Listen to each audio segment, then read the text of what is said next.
Welcome to Chapter 2 of this series of videos about the cartography annual 46 castle walls from Pro Fantasy. In part 1 we will draw the walls.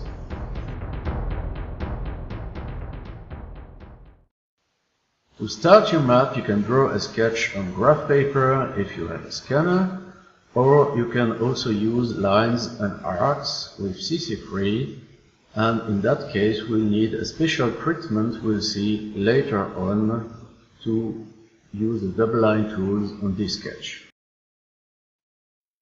The paper sketch is my favorite method because it allows you to add a lot of useful infos on your map that you will see once you insert the picture. For example, here there's the scale, so 1 square is 5 feet long, and then here I wrote the thickness of the walls. Imagine there's a cliff here, so enemies cannot reach the castle from here, and here the walls are much thicker. And the thickness of the keep walls is 7.5 feet, so in between. Then here I counted the squares, so I have 28, and this way these two plus 45, so 47 in weight. This is important to insert the sketch in the map.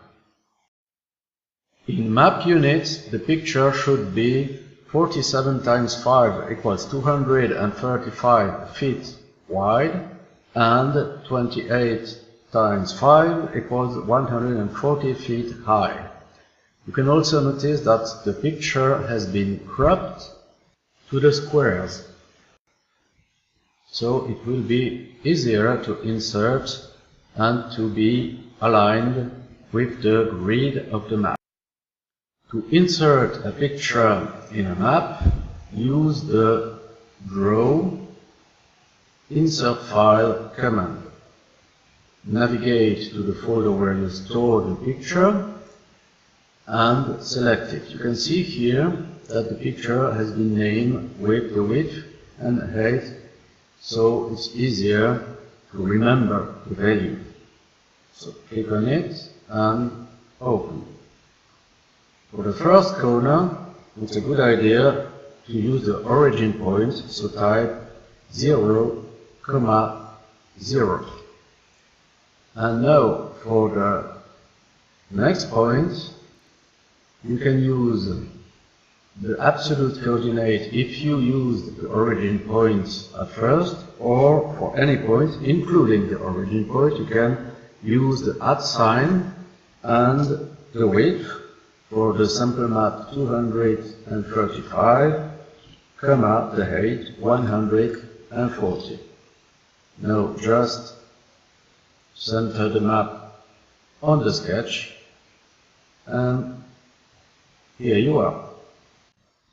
Now we just need to trace over the sketch. So first we set the current sheet to walls, and if you don't have one, just click on Add. Walls, OK. Make sure it's current, so click here. OK. And it's also a good idea to have a walls layer. So layer indicator, click Add if you don't already have a walls layer, type walls, and here click on it to make it current. Okay, color black, it's okay. So let's start. We can use first double circle tool here, create the round tower with a width of 10. So we type 10, center here, and to this intersection point here. Now for the lines, we have parts with a width of 10 feet, and this part with a width of 5 feet. So we use the double line tool. It's already set on 10 feet, so right click and start here at the beginning of the 10 feet section. And just trace over the sketch.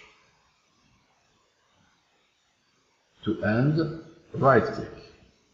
Now click again to use the same tool, but this time with a width of 5 feet, type 5, and we start from here to here. Right click to end. For the keep, we can use the double line polygon.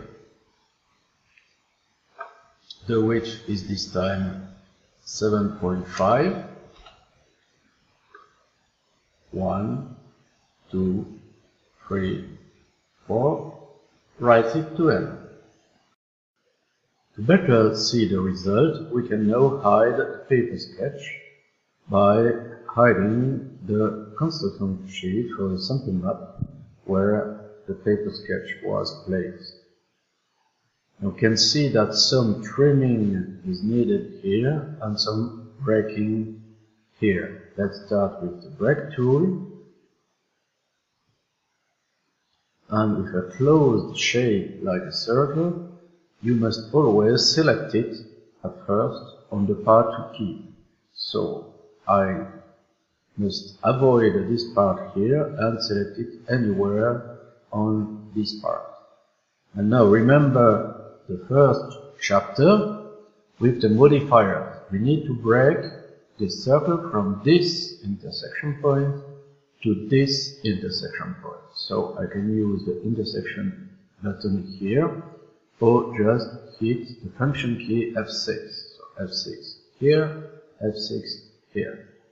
I repeat with the inner circle, break on this part to keep, and from this intersection point to this intersection point. With a redraw, that's it. Now we need to trim here the lines to intersection, here too, and the arcs and the line here too. So I use the trim to intersect tool here. First entity, inner side, second entity, inner side, outer side, outer side, outer side, outer side, inner side, inner side.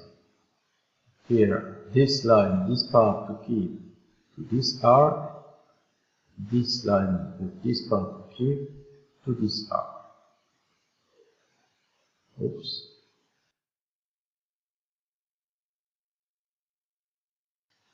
That's it. Now, we can change the line width to better see the result.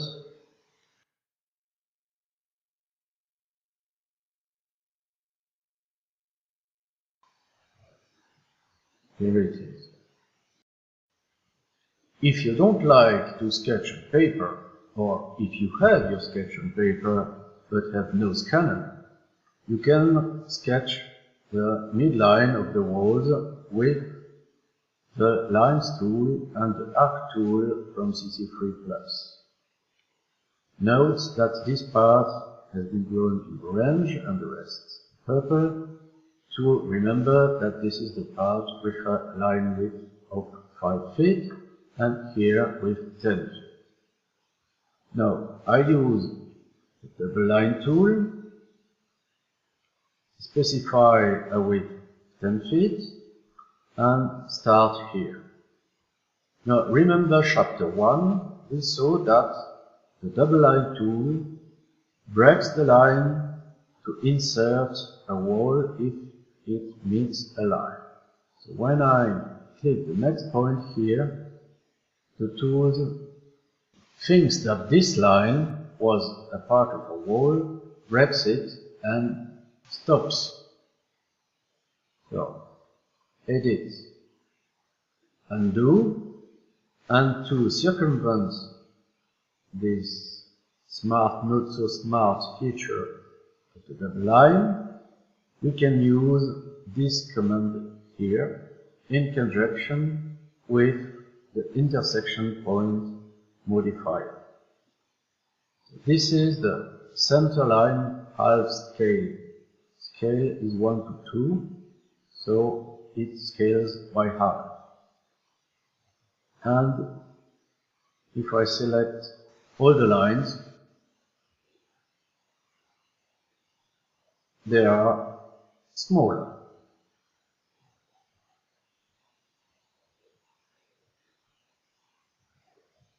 How can this be of interest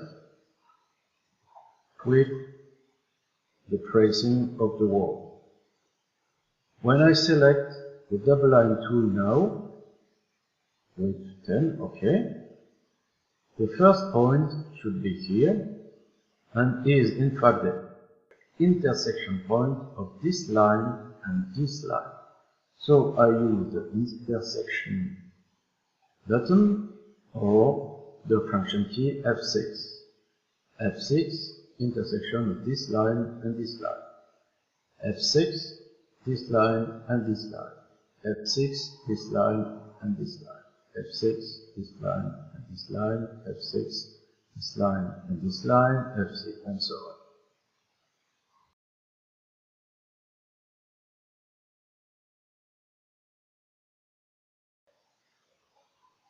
And repeat with the 5 feet wall. F6, F6.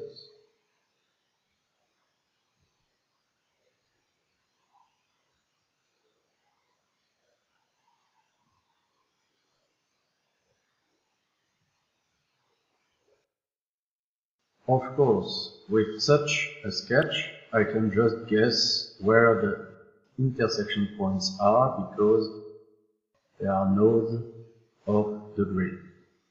But the principle stands, and we will use this again in the future. For the round tower, we can use the double circle tool or the double arc tool. Let's try it with the double arc tool. Wall width of 10 feet, and the first point should be this intersection point, so F6 again to this intersection point, and the third point must be anywhere on this midline. The on modifier is here, or function key F9. And for the keep, we just use the double polygon tool with a line width of 7.5, 1, 2, 3, 4, right click to end, and that's it. Now, like before, we need to trim to intersection with this tool here, trim to intersect.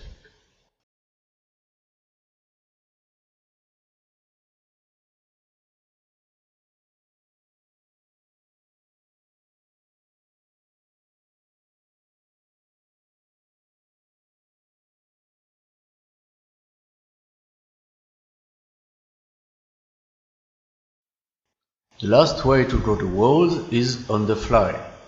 If you're at ease with this method, please proceed. Double line, first the part with 5 feet,